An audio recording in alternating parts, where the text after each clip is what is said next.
Hello everyone, and welcome back to more DC molding. Last time we covered Mutant, so today we're going to be going over Dreadlord, a boss I know has given quite a few people trouble. Unfortunately, my magic box is really strong, having stuff like Serpent Shackle 4, Eirene Shackle 5, and Luvia with a level 10 skill, and exclusive Crime Brand at level 3. So for all of the demonstrations in this video, I'll be running them without any CBs, to lower their overall damage output. Furthermore, we have quite bad buff luck in the EU this week, so hopefully that should contribute to that endeavor as well. Alright, so let's get into it. Right off the bat, we can see the boss is already spawned and ready to go. We do hate this boss because it scares mess, but it features 5 core bricks and a ton of AoE damage which can easily overwhelm us if we're not careful. Energy is incredibly important here to allow us to break as fast as possible, however it is very hard to give up on last stand damage output if you have a less developed box. Let's start off by adding our core breakers. I'm going to add in Che and Lavi. And I'm also going to be using Hecate. Now I don't actually recommend going for Hecate here, but I'm only using since this is something everyone has. If you do have stuff like Enfer, Ovo or Langley Shackle 1, I highly recommend bringing one of those instead. Alright, so theoretically we can break now. So let's focus on actually killing Dreadlord. So we're going to add in 2 boss killers. In this case, I will be adding in Luvia and Serpent. Alright, so theoretically we can break now, and Luvia and Serpent should make sure the dragon stays down after we break it. I have 1 slot left, but I'm going to run a quick test to see what we're missing. You may also be wondering why my positioning is as it is. And there are 2 main reasons for this. The first reason is I'm using no corridors, so I need to buy as much time as possible for my Hecate to charge up. The second reason is Dreadlord has 2 conditions which needs to be fulfilled in order for it to show the cores. The first is its HP threshold. It needs to be at or below 80%. This is also the reason you should pretty much always take an HP buff if it's available. The second is the fact that it needs to be blocked.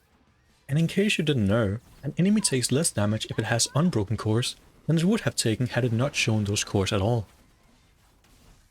I blocked a bit preemptively with Che to preserve movement, and Slappy can stay where she is. Precision is quite important for the second wave, which we can see here. These enemies are the same as last season, blocking them reveals their cores. However, let's animation cancel Serpent and Luvia to take care of the dragon first, and let Lappy prepare them for later. We're gonna make sure Serpent's exclusive Crown Brand hits both enemies since it's free damage. Here I'm just waiting for Hecate to block the elite up top. Meanwhile we just focus on animation cancelling and killing the boss. It's looking like we're missing damage here, but I'm gonna push through.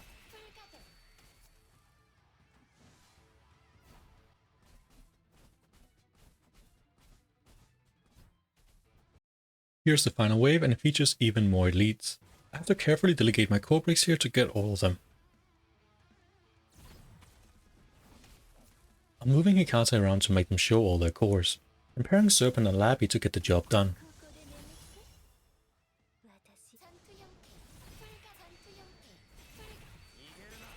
After the break, we just let Luvia and Serpent do their thing, and we just barely squeak out a 240k score.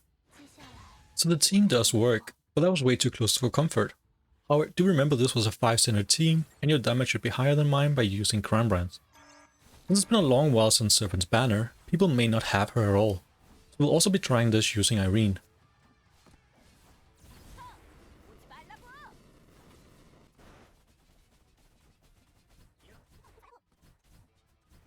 I misplaced my Eirene, but it doesn't really matter as she wasn't able to finish the job. So I need to add another sinner or give either Eirene or Luvia Crime Brands. I'm gonna add in Macchiato to the team as she is a cheap, accessible and small increase to Luvia's damage output. Unfortunately, after spending close to 2 hours trying to make this composition work, I've given up. So I'm adding Embrace to Luvia. I would add something to Eirene instead, but she's already Shackle 5, so any more power is just gonna be completely unmanageable for the average player. In general, Eirene is just really lackluster without energy buffs, and this inconsistency really hurts when you're trying to consistently score 240k early on.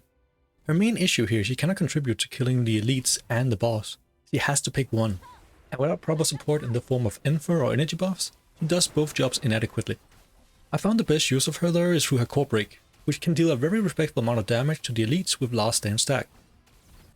Obviously this puts a tremendous amount of pressure on your boss killer, so unless you have a Luvia which is as strong as mine, You should make sure you are amping her up sufficiently. Otherwise, you should make sure you have another boss killer in addition to both Luvia and Eirene. Again, Enfer over Langley Shackle 1 are excellent choices for amping, and Serpent, Bekasi and the new Eddie are good options to consider if you want another damage unit. After the boss is dead, simply move Luvia to a core broken target, and prepare one of the sides for Eirene ultimate. If you're going to use Eirene in this fashion, I recommend trying Premonition, City of Madness and Pioneer to maximize the damage she deals here.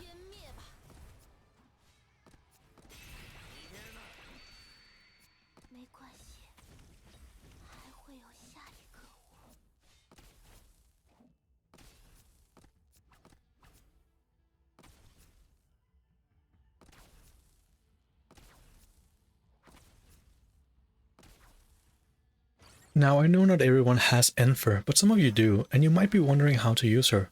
I'm gonna keep Embrace on Luvia and show you how I'll go about using Enfer in this stage. It is very straightforward actually. After the dragon has done his breath attack, use Enfer's exclusive Crown Brand on the third attack. This cancels the AoE and preserves as much HP as possible. In terms of who your Enfer should be buffing, it should be a highest damage dealer, but Luvia is an excellent candidate. In this demonstration run I once again opted to use 5 Sinners, allowing you for as much freedom as possible when adding your last candidate. The stage itself is incredibly straightforward once you understand the gimmicks of the elites.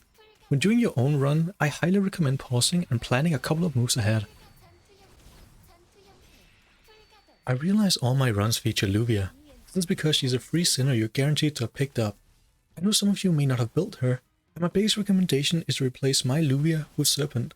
If you don't have her either, Eti or Bekasi are the next best thing, I think. I don't personally have Eti or Bekasi, so I'm a bit unsure on how to advise them in this stage, and to which extent they are able to replicate Luvia's elite clearing capabilities when their ultimate is unavailable. Also, don't misunderstand Eirene in this stage.